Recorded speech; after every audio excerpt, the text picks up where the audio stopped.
还有1个月就要过年了。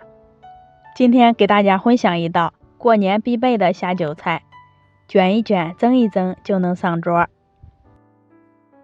今天用到的是1块瘦肉，猪皮我已经提前去掉了，先切成肉片，再剁成猪肉泥，装入盆里。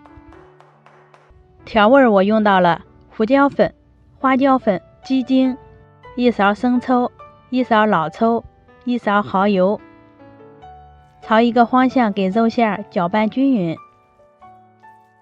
最后加入盐，再打入1个鸡蛋清，蛋黄备用。倒入提前准备好的水淀粉，这里加鸡蛋和淀粉水能增加肉馅的口感，吃着鲜嫩 Q 弹不花柴。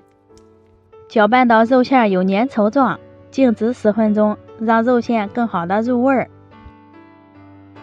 另取一个盆，在里面打入4个鸡蛋，先把鸡蛋液搅散，再倒入1大勺淀粉水，蛋液中加入水淀粉，烙出的鸡蛋饼筋道，也不容易破。在剩下的鸡蛋黄里加入1勺面粉，少加一点清水，搅和均匀，调成黏黏的蛋糊状就可以了，放一边备用。平底锅不用刷油，倒入1勺面糊，端起锅子晃动，让蛋液摊得均匀一些。开小火加热，烙至边缘卷起来，颠起来换个面，再烙上10秒钟，2面都呈微黄色就可以出锅啦。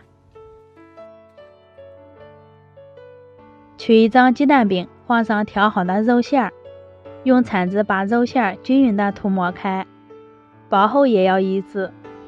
上半部的边缘处有一点空隙，刷上一层蛋糊，这一步起到粘合的作用。从下边卷起来，一定要卷紧实哦。凉水上锅，水开后计时，蒸上15分钟。蒸好以后就可以出锅了。蛋卷不烫手时，斜刀切成片状，一片片的摆入盘中，摆整齐。这样做的蛋卷肉质特别鲜嫩，鸡蛋皮筋道，蘸上自己喜欢吃的料汁，吃着可香了。肉馅提前调好，简单蒸一蒸就能上桌。这也是我过年带客人必做的一道菜。喜欢的朋友可以试一下。我是娟子，咱们下期见。